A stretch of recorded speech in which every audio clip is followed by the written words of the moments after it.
간혹 아주 기분 좋은 뉴스를 접하게 됩니다. 어려운 사람들을 위해서 작지 않은 큰 금액을 기부하는 그런 사람들을 접할 때 정말 대단하다는 그런 생각이 들게 됩니다. 평생 모은 수십억, 50억, 때론 100억 넘는 그 거금을 모교의 창학재단에 후원하는 그런 경우도 간혹 일어나게 되죠. 아무나 할 수 없는 일입니다. 엄청난 재산을 축적하고도 세금이 아까워 세금을 포탈하려고 가진 방법을 쓰는 그런 사람들이 있는 반면 자신 살기도 넉넉지 않은데 연약한 사람들을 위해서 돕고 나누고 기부하는 사람들을 보게 되죠. 이런 사람들로 인하여 각박한 세상도 간혹 훈훈한 감동을 받게 됩니다. 그럼에도 세상의 대부분의 사람들은 그 많은 재산을 다 쓰지도 못할 텐데 움켜쥐고 그렇게 이기적으로 살아가다가 그 돈을 고스란히 남겨둔 채 쓸쓸히 세상을 떠나게 됩니다. 혹자는 그 많은 돈을 자기 자녀들에게 분산해서 유산으로 남겨주고 떠나가지요. 참 얼마나 어리석은 인생이며 이기적이고 인색한 인생들입니까? 세상은 어쩔 수 없습니다. 오늘 본문은 사도 바울이 죽음이 기다리고 있다는 예루살렘으로 올라가기 직전에 에베소 교회를 방문합니다. 에베소 교회를 방문해서 장로들을 초빙하여 설교한 설교 중에 마지막 부분이 바로 오늘 읽은 본문의 말씀입니다. 에베소 교회 상당히 여러 교회 중에 그 지역적이 그 정사가 좀 부유한 잘 사는 그런 지역이 바로 에베소 지역이었습니다.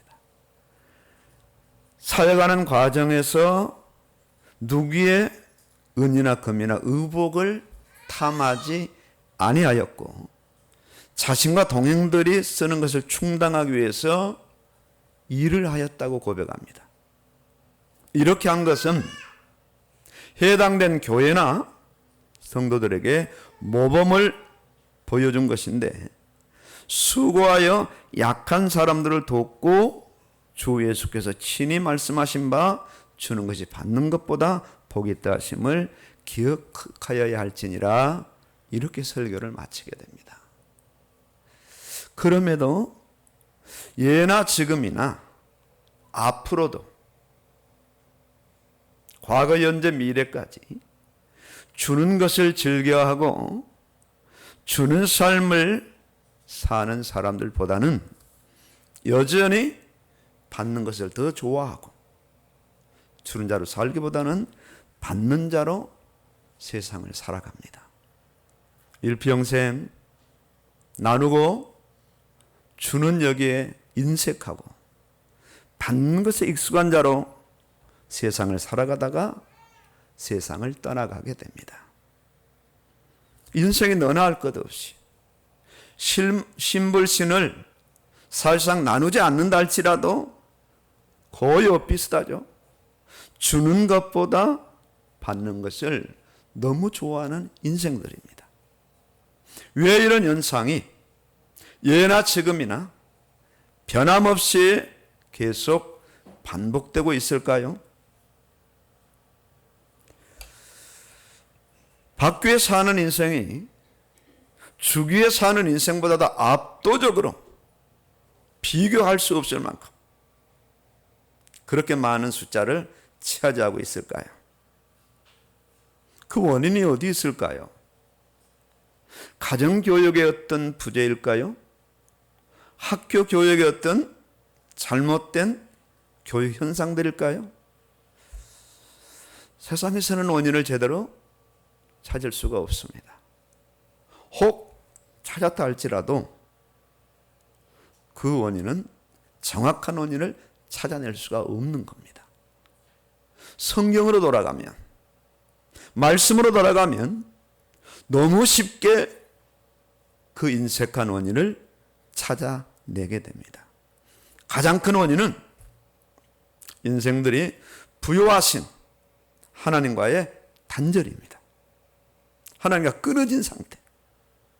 하나님과 단절된 인간의 세상에서의 삶은 끊임없이 생존 경쟁의 삶을 살아갑니다. 다른 사람과의 경쟁에서 이겨야 하고요. 다른 사람과의 싸움에서 상대방을 밀어뜨리고 승리해야 합니다. 어떻게 하든지 자기 것은 챙기고 남의 것을 빼앗아야 하는, 그래야 살 수 있다는 그 논리로 어릴 때부터 죽는 순간까지 살아가게 됩니다. 세상에 공짜가 없다는 말이 있지요. 공짜라면 아주 독한 양잿물도 들이마신다는 그런 우스갯소리가 있지만 사실이죠. 받는 것에 길들여진 인간상을 여과 없이 보여주는 말들입니다. 타락하기 전 인간은 하나님과 함께 있어요. 하나님을 닮은 자로 하나님처럼 주는 것에 아주 익숙한 그런 삶을 살아왔지만 타락 바로 직후부터 그 현상이 나타납니다. 살 중에 살, 뼈 중에 뼈라고 극찬했던 아담이 자기 아내 하와를 향하여 바로 책임을 전가하는 그런 관계로 전락됩니다. 어떤 분이 그런 강의를 하더라고요. 결혼은 혼자 사는 것이다. 그러면 이유는 뭐냐? 이제부터 혼자 사는 것이다. 뭐 맞는지 틀리는지. 책임을 전가하는 그런 관계로 전락됐어요. 이렇게 타락한 인간들이 집단을 이루고 사는 이 지구촌은 주는 자보다 받는 자가 훨씬 더 많은 숫자를 차지하고 있고 너무나 확률적으로 받는 자가 많기 때문에 아무 이상 없는 것처럼 당연히 여기고 세상을 살아갑니다. 그러나 하나님께서는 무슨 근거로 주는 것이 받는 것보다 더 복이 있다는 말씀을 하시는 걸까요? 성경을 다 찾아봐도 예수님에게 직접적으로 주는 자가 복이 있다고 말씀하신 구절은 찾을 수 없지만 전체 말씀을 이렇게 종합 해석해 보면 그 예수님의 심정이 충분히 나타납니다. 그럴 만한 이유가 얼마든지 존재하시는 하나님이십니다. 아예 원천적으로 하나님의 속성 자체가 받기보다는 주는 것을 좋아하시는 분이셔요. 첫 인간을 창조하신 후에 인간에게 필요한 모든 자원을 다 내어주셔. 아끼지 아니하시고. 아니 그 정도가 아니라 완벽하게 천지를 다 창조해 놓으시고 마지막으로 이 세상을 살아갈 인간을 하나님은 창조하셨어요. 인간의 살기에 부족함이 전혀 없을 정도로요. 우리나라 참 사람들이 성미가 급하지요. 가끔 외곽에 신도시가 들어서는 것을 보면 아파트만 덜렁 세워놓고 그 주변에 부대시설이 전혀 없는 겁니다. 학교도 세워지지 않고 마트도 없고 생필품을 사기 위해서 차를 이동해야 되는 그런 불편들. 한동안 지난 다음에 그런 부대시설이 완성되는 것을 쉽지 않게 어렵지 않게 보게 되죠. 하나님은 그렇게 하시지 않은 거예요. 완벽하게 창조해 놓으시고 모자람 전혀 없이 다 구비해 놓으시고 마지막 주인공인 인간을 하나님이 창조하셨어요.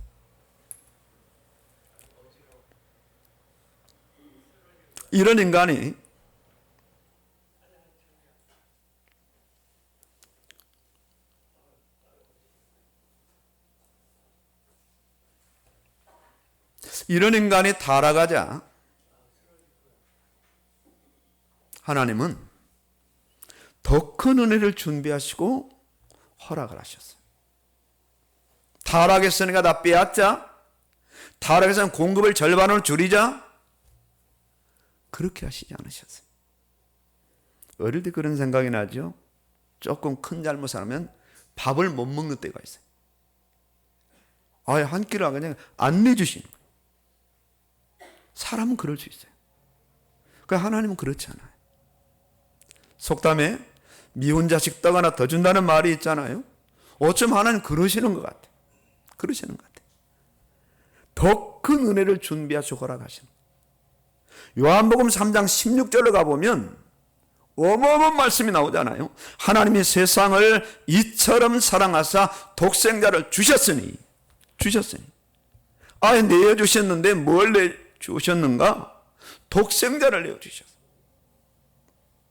피란 육신의 모든 것들은 그대로 다 어김없이 허락하시면서 거기에 더 나아가 독생자까지 내어주셔서 인생들을 죄의 수렁에서 사망의 수렁에서 심판과 재앙과 저주와 지옥의 수렁에서 건져내시는 분이 바로 하나님이신 거예요. 더 쉽게 표현한다면 하나님 자신을 내어주신 거예요. 하나님께서 인간 대신 죽으신 거란 말이에요. 다 주신 거죠. 죄인들을 살리기 위해서 독생자를 내주시고 죽이실 만큼 사랑하셨고요. 그들의 모든 죄를 독생자에게 다 전가시켜서 죄인들을 용서하셨으며 용서뿐만 아니라 아예 생명책에 기록하여 자녀 삼으시고 영원한 천국까지 영생까지 선물로 허락하여 주셨어요. 이렇게 성경 전체는 다 내주신 하나님의 한없는 그 사랑과 은혜, 그 무궁무진한 하나님의 복에 대해서 기록을 하고 있어요. 누가 오래 참고 기다리시는 아버지 하나님의 사랑과 인내를 감당해낼 수 있겠습니까? 독생자를 내주신 아버지 하나님의 큰 사랑을 그 누가 세상의 인간의 언어로 다 표현할 수 있겠어요? 다 표현 못합니다. 창세기부터 요한계시록까지 아낌없이 내주시는 복의 근원 되시는 아버지 하나님의 부어주신 은혜를 세밀하게 다양하게 기록을 하고 있어요. 오늘 본문에서 그 엄청난 은혜 받은 이 사도 바울이 자신도 아버지 하나님처럼 예수 그리스도처럼 아낌없이 내주게 된 그런 사역을 지금 간증을 하고 있어요. 어떤 경우에도 금이나 은이나 의복을 탐하지 아니했으며 열악한 사역의 현장에서도 낮에는 사역을 하고 밤에는 일을 하면서 사역에 필요한 재정을 충당했으며 그 재정마저도 연약한 자들을 위해서 구제하였음을 지금 바울은 고백을 하고 있습니다. 그렇기 때문에 예수 그리스도를 믿는 이 실질적인 이 믿음은 가장 먼저 자신이 예수 그리스도를 통하여 도대체 어떤 은혜를 받았는가를 계수하게 되죠. 인식하게 되죠. 계속해서 확인하면서 세상을 살아가게 되는 겁니다. 조금 보였던 그 은혜가, 조금 체감할 만한 그런 은혜가 날이 가고 해가 가고 계속 연도가 바뀌면서 그 은혜가 점점 보여지기 시작하고 만져지기 시작하고 체감되기 시작하면서 어느덧 자신도 예수님을 닮아서 이제는 받는 것에 익숙한 그런 사람이 아니라 주는 삶을 살아가기 위해서 예를 쓰는 그 사람으로 세워지더라 이거죠. 이것이 기독교죠. 그냥 아낌없이 내주는 겁니다. 세상 사람도 이런 기독교를 향해서 이해를 못해요. 요즘 그 길거리에서 노래하는 그 버스킹이 상당히 유행하는데, 제가 아침에 그 영상 하나를 봤는데 광명입니다. 참 순박하게 생긴 아가씨 하나가 매 주일마다 그 광명 그 현장에서 찬양하면서 짤막짤막하게 말씀을 전가요. 제가 그 찬양만 들으려다가 너무 은혜가 돼가지고 다 봤어요. 끝까지. 와, 비가 오는데도 우산을 쓰고 주님 다시 오실 때까지가 그냥 마지막 찬양이더라고.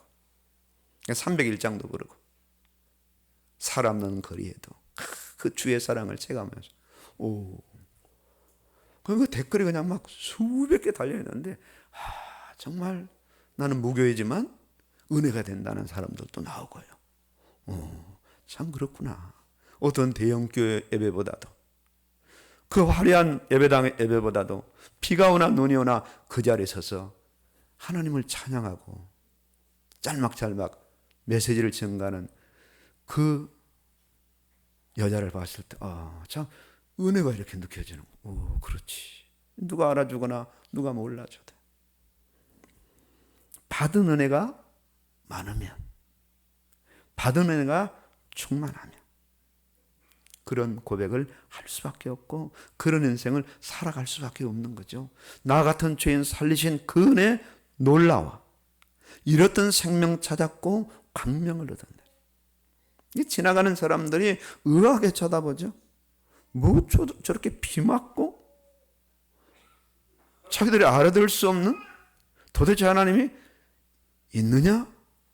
하나님을 찬양하고 그런 모습이 이해가 되지 않지만요, 진심을 다하고 믿음을 다해 받은 은혜를 다시 재생산해내는 그런 찬양의 고백, 말씀의 고백이죠. 큰 죄악에서 건지신 주 은혜 고마워. 나 처음 믿은 그 시간 너무나 귀하고 귀하다. 이렇게 믿음은 먼저 예수님으로부터 받은 은혜를 계수하기 시작한다. 계수하기 시작해. 받은 은혜가 클수록 어떤 자로 서게 되는가? 더 이상 계속 받는 것을 즐겨하는 그런 자가 아니라 주는 자로, 나누는 자로 서게 된다는 거죠. 나누는 자로. 그러나 아무리 계수해봐도, 아무리 계산해보고 찾아봐도 받은 은혜가 사소하고 작다면 계속 그 인생은 주님으로부터 청구서를 들이내밀더라 이거죠. 주시옵소서. 축복하여 주시옵소서. 내려 주시옵소서. 믿음 있는 것 같지만 사실상 너무 자신 안에 자원이 부족해. 예수님이 십자가 지시기 직전에 시몬이라는 집에 초청을 받죠, 예수님이. 그런데 인색한 시몬은 유대인들의 전례인 발 씻을 물도 예비하지 않은 거예요. 그런데 앉아 계신 예수님을 향해서 막달라 마리아가 그 귀한 양료를 깨뜨리고 그 귀중한 제2청조라는 머리칼로 예수님의 그 발을 씻기 시작한 거예요. 이때 시몬이, 이때 있던 유대인들이 저 여자가 누군지 아느냐 이거지. 그때 예수님 뭐라고 말씀합니까? 너는 내가 들어올 때 발 씻을 물도 주지 않았지만 이 여인은 모든 것을 다 헌신한, 받은 은혜가 많은 사람은 이렇게 되는 것이다. 이렇게 예수님께서 짤막하게 설명을 하시죠. 그와 같은 겁니다. 그와 같은 겁니다. 받은 은혜가 적으면 자기 인생을 위해, 자기 가정을 위해, 자녀를 위해, 자신의 삶의 안정적인 삶을 위해서 계속해서 주님께로부터 청구서를 들이내밀더라. 건강과 부여를 위해, 장수를 위해 끊임없이 받고 또 받고 받고 또 받고 청구하고 또 청구하는 그런 인생을 살아가면서 다른 사람을 돌아볼 여유를, 기회를 찾지 않게 됩니다. 찾지 않게 돼요. 주님으로부터 많이 받은 사람이 믿음이 좋다고 하는데 그런 사람들의 그 논리를 보면은 사실상 육신과 세상의 것을 지금 이야기하거든요. 실질적인 믿음의 사람은 주님께서 허락하신 구원의 은총만 생각해 봐도 감히 자기 육신적인 그런 필요를 더 이상 강구할 수 있는 명목이 서지 않는 거예요. 감히 이렇게 주님이 큰 은혜를 부어주셨는데 주어지냐. 어쩌면 복음의 빚진 자가 되어 그 빚을 갚는 자로 바울처럼 살아갈 수밖에 없는 거죠. 자신의 믿음의 강도를 무엇으로 가늠할 수 있습니까? 내가 얼마나 받는 자를 즐겨하는 자로 살아가는가, 주는 자를 즐겨하며 살아가는가, 그 부분이 바로 믿음의 경계선이 되겠죠. 믿음의 경계선이 되겠죠. 예수님은 주는 것을 매우 중요하게 여기셔요. 제가 지난 금요일 날 구제 현장 2곳을 방문을 했어요. 강도사님과 함께. 봉투에 5만 원씩 봉투 2개를 준비하고, 또 한 곳에 이제 빵과 만두를 좀 사가지고, 그분이 교수 출신이고 법정에서 재수자들에게 강의했던 분이라고 스스로 하는데, 카카오톡 들어가 보니까 그 사진이 있더라고요. 그런 분이 어느 날 딸이 죽고 인생이 무너지기 시작하고 그렇게 절망적인 인생을 살아가는, 찾아가도 너무 반가워하는 거죠. 감사하다고. 그 다음에 2번째로 찾아가면 남성인데, 사람의 인상이 참 좋아요. 말씀 잘 이렇게 받아들이고 자신의 삶을 전부 이렇게 오픈하기 시작하더라고요. 여기가 아프고 저기가 아프고 이렇게 살고 저렇게 살고, 임플란트를 해야 되는데 돈이 참 많이 들고, 이가 안 좋으니까 음식을 못 먹으니까 건강이 더 악화되고. 그래서 제가 자꾸 사람 없는 곳으로 피하지 말고 교회 나오시라고 대놓고 제가 전도를 했어요. 목사님, 정말 제가 교회 가고 싶은데 저희 형님 한 분이 계시는데 치매가 와서 주일날은 형님을 찾아뵙고 하루 종일 형님과 함께 있다가 돌아와야 되기 때문에 주일날은 제가 갈 수가 없다고. 그런 분에게 제가 어떻게 그래도 교회 나오라고 강청을 할 수 있겠어요? 나올 수가 없겠네요. 그러면 수요일날은 오실 수 있겠네요. 수요일날은 오시겠다는 거. 참 어렵고 힘들게 사는 분들이 너무 많구나 한 그런 부분들을 확인하게 되죠.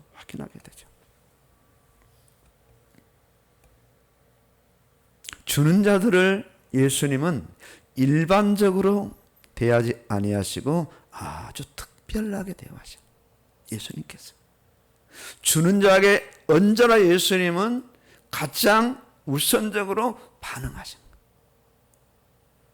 주는 자를 통해서 하나님 나라를 확장해 가시는 거예요. 기독교는 종교로 분류되지는 않지만 분류한다면 어떤 종교가 주는 종교예요. 주되 아낌없이 주는 거예요. 어떤 면에서 대가를 바라지 않고 주는, 대가를 바란다면 그 주는 물질적인 그런 부분을 통해서 예수 믿으면 끝인 거죠.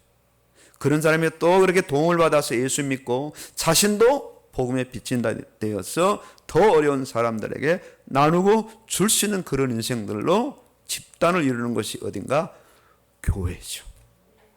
기독교입니다. 기독교. 세상 사람들은요, 대부분의 사람들은 주는 것보다 받는 것을 너무 좋아합니다.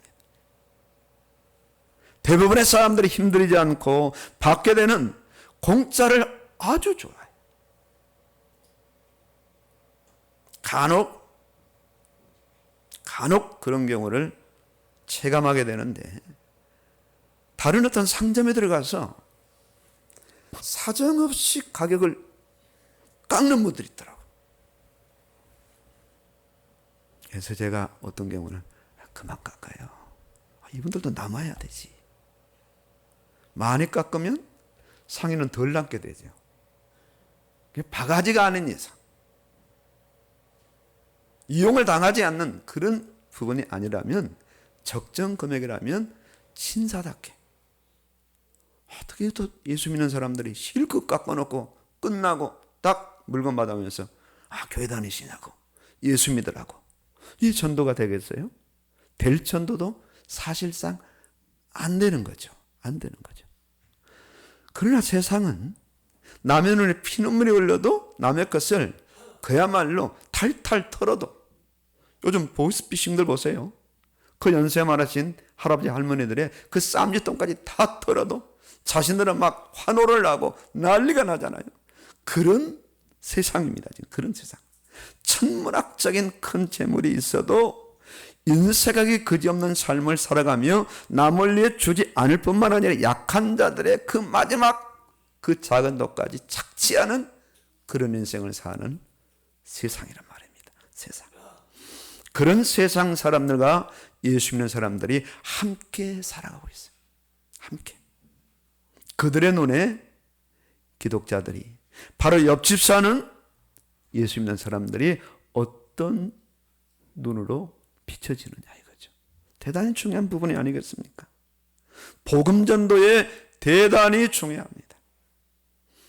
예수 믿는 사람들이 손해를 보고, 예수 믿는 사람들이 더 희생을 하고, 예수 믿는 사람들이 더 내어주고 나눌 때 세상 사람들은 감동을 받아요.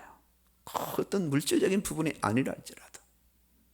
우리나라 속담에 콩 한 쪽만 있어도 나눈다는 속담이 있듯이 꼭 어떤 돈을 나누고 옷가지를 나누고 그런 부분이 아니라 할지라도 마음이라도 나누고 그들을 위로하고 불쌍히 여기고 긍휼히 여길 때 복음은 일파만파로 확장되기 시작할 겁니다. 정말 예수 믿는 사람들은 다르구나. 상업인을 만나도 다르고, 사업인을 만나도 다르고, 직장에서 예수 믿는 사람을 만나도 다르고, 학교에서 만나도 다르구나. 이런 부분들이 서서히 전달됐을 때 드디어 어느 순간 그 심령들이 예수 그리스도를 믿게 되는 거죠. 오늘 우리가 누구인가? 어떤 사람들이 이 시간 이 자리에 와 있느냐 이거죠. 이제는 2024년도 받는 자, 물론 받아야 되겠지만 받는 자가 아닌 주는 자로 세워지기를 우리 하나님은 원하고 계시는 거예요. 안타깝고 손해보는 것 같고 그런 생각이 듭니까? 인간적으로 생각해 본다 할지라도 받는 사람과 주는 사람 중 어느 사람이 복 있는 사람일까요? 답은 자명할 겁니다. 답은 간단합니다. 주는 자가 더 복이 있습니다. 성도 스스로 주는 자라고 선언하는 것이 아니라 성도를 성도 되게 하신 하나님께서 주라. 너희는 주는 자다. 주되 아낌없이 주라. 얼마나 감사한 일이고 복된 일입니까? 이제 본격적으로 주는 자로 세워져야 될 사람들이 바로 오늘 우리 자신들인 거예요. 이제까지 아니라 할지라도 예수님께서 좋은 예를 남겨주셨죠. 공생의 초기에 예수님께서 말씀하시기를 오리를 가고자 하거든 몇 리를 같이 가라고요? 10리까지 같이 가라. 오리만 가도 되는데, 아니 그 절반만 가져도 되는데, 아니야, 배를 가라는 거죠. 10리를 가라는 거예요. 10리를 가라. 만약에 상대방이 그럴 리가 많이 있겠습니까? 많은 속옷을 달라 하면은 뭐까지 주라고요? 겉옷까지 내어주라. 그래서 예수님 직접 말씀하셨어요. 더 나가죠? 구하는 자에게 주며 꾸는 자에게 거절하지 말라. 이렇게 예수님 말씀하셨어요. 구원받은 성도로서 받는 자가 아닌 주는 자로서의 자신의 신분을 보아야 하고 자신의 어마어마한 특권을 보아야 돼요. 오늘이 2024년도 새해 마지막 주일입니다. 벌써 한 달이 지나가고 있어요. 이제 본격적으로 받는 자가 아닌 주는 자로 살아와야 돼요. 왜 그런가? 이것이 하나님의 명령이고 이것이 우리에게는 복이 되기 때문에. 아직까지 대부분 주는 자보다 받는 자로 살아왔기 때문에 이 말씀이 우리에게 명제가 되는 거죠. 아, 그렇구나. 하나님의 시선은 받는 자에게도 쏠리겠지만은 더 많은 시선은 주는 자에게 집중될 겁니다. 아, 돈은 쓰는 맛이야. 돈 쓸 때 기분이 좋아. 그 돈 지갑에 넣고 꼬깃꼬깃 해가지고 몇 달이 지나도 그 주머니에서 나오지 않는다면 그 돈은 가치가 없어요. 돈은 적재적소에 잘 써야 된다. 낭비하는 의미는 아니지만은 써야 될 때는 아낌없이 써야 된다는 거예요. 제일 바보가 뭔가 실컷 돈 벌어놓고 쓰지도 못하고 쟁여놓고 그냥 어느 날 죽는 거예요. 이 같은 바보가 이 지구촌에 너무 많아. 다 쓰지도 못할 돈을 엄청나게 쌓아놓고 이렇게 바보 중에 바보야. 그렇게 살 필요가 없잖아요. 적어도 가늠하고 내 삶에 어느 정도 돈이 필요한가 그 정도만 딱 해놓고 웬만한 것은 전부 이 주는 인생으로 살아간다면 기독교의 저변은 엄청나게 달라질 것 같아요. 기독교의 재벌, 기독교의 부유자들이 전부 이런 삶을 지향한다면 하나님의 이목을 집중시키고 하나님의 마음을 감동시키고 하나님의 복을 공급받을 수 있는 문이 열리고 길이 열리게 될 거예요. 받는 자는 자기 목만 받지만 주는 자는 이미 두 몫이 형성돼요. 두 몫이. 기쁨도 감사도 이 마음의 어떤 평안과 안식도 전부 두 몫이 되고 그 더 나가서 연관이 된다면 두목 세목으로 기하급수적으로 늘어날 수밖에 없는 거죠. 이런 의미와 계산법이라면 주는 자로 살지 아니할 이유가 전혀 없는 거죠. 우리가 본격적으로 주게 될 때 뭐 돈 없으면 다른 것 주면 됩니다. 마음이 있고 상대방을 위로하는 위로가 있고 격려가 있고 그 사람을 이해해주는 이해가 있고 기다려주는 기다림이 있고 그 사람의 힘을 북돋아 줄 수도 있고요. 얼마든지 더 많은 복을 하나님께서 예비하시지 않겠느냐. 더 넉넉하고 차고 넘치도록 채워주시지 않겠느냐. 10개 중에 5을 주면 5개가 줄어드는 것이 아니라 더 많이 채워지는 것이 천국 계산법이 되어지는 거죠. 다른 영혼을 위해서 공부하고 다른 영혼을 위해서 돈을 벌고 다른 영혼을 위해서 더 높은 자리에 올라가고 다른 영혼을 위해서 봉사와 헌신을 하고 충성을 할 수 있다면요, 오늘 우리가 그런 사람으로 세워져야 돼요. 그런 사람. 이제 우리는 서서히 우리 주변을 돌아봐야 돼요. 정말 내가 줘야 될 그런 사람들이 누구인가? 그런 사람들에게 무엇을 줘야 되는가? 줄 수 있는 자원은 무궁무진합니다. 구원받는 복음을 줘야 되고요. 믿음으로 세워지는 말씀도 줄 수 있고요. 부모가 자녀에게 뭘 줘야 됩니까?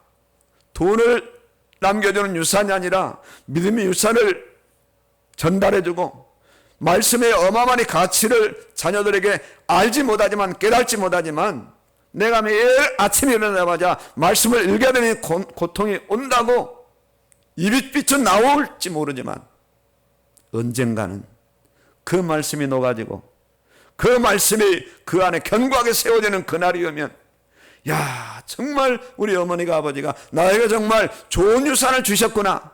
그때 그냥 감사가 폭발하지 않겠어요? 언젠가는 꽃이 필 날이 오겠지요. 언젠가는 열매가 맺혀질 날이 오겠지요. 언젠가는 재생산되는 그런 역사가 오겠지요.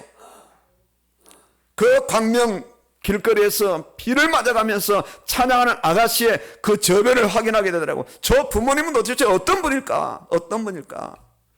어떤 교육을 받고 어떤 믿음을 받아서 저렇게 길거리에서 비를 맞으면서 그렇게 초연하게 감사 감격에 매여 찬양하며 말씀을 선포할까 하는 그런 부분들을 보게 되죠. 우리 어머니들이요, 헌신하시라. 누구를 위해서? 자녀를 위해서. 아이들이 자발적으로 성경 못 읽습니다. 죽었다 깨어나도 안 읽습니다. 부모의 그 자녀를 향한 수고와 헌신, 성경 읽자. 손흥민의 아버지가 자식에게 연습을 시키고 그늘에 앉아서 사이다를 마신 분이 아니라는 거죠. 슛을 1000개를 하면 자기도 반대방 골대에다 1000개를 쏘아야 되는 그런 헌신 속에 손흥민 좋은이 생길 만큼 거기서 딱 잡으면 거의 90%는 골로 연결되는 그 엄청난 훈련량. 그거 마찬가지 아니겠어요? 축구공도 그렇게 할진데, 말씀인데, 생명인데, 영원한 영생과 하나님과 연관되고 영과 이익의 복과 그대로 직결되는 이 생명의 말씀인데, 여기에 우리 부모들이 눈을 뜨고 눈이 열리고 욕심이 생겨서 어떻게 하든지 세상 공부는 좀 못한다 할지라도 어쨌든 내가 말씀을 먹여야 되겠구나 하는 이런 부모들의 집념과 열심이 2024년도에 맺혀질 때 우리 아이들이 어떻게 성장할 수 있겠느냐 이거예요. 기대해도 되지 않겠어요? 지금 뭐 아이들이 소수지만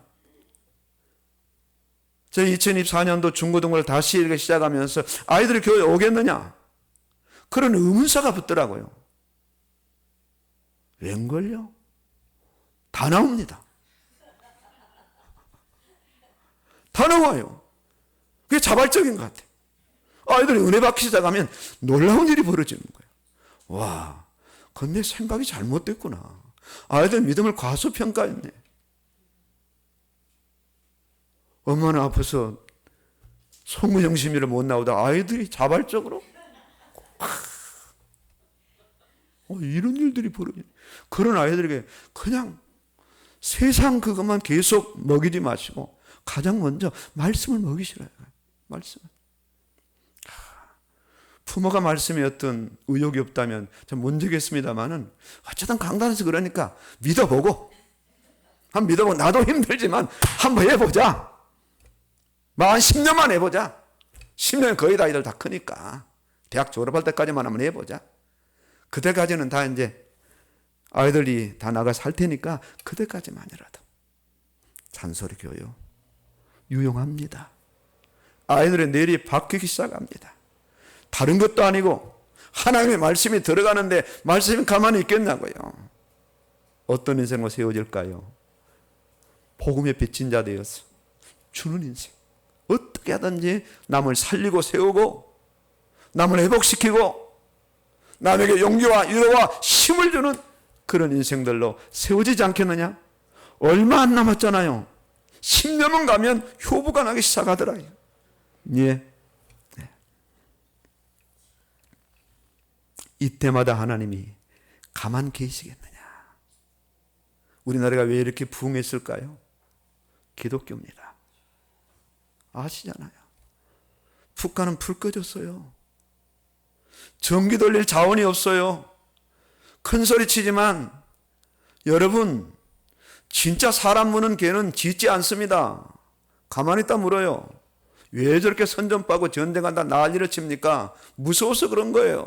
전쟁할 여력이 없어요. 군사들이 밥을 못 먹는데 무슨 전쟁을 합니까? 그런 나라입니다. 왜 그럴까요? 복음이 폐쇄된 거예요. 복음을 거부하기 시작한 거예요. 공산주의로 되어진 거예요. 교회가 없어요. 봉수대교는 교회가 아닙니다, 여러분. 근데 우리나라는 어쨌든 교회 찾기는 너무 쉬워요.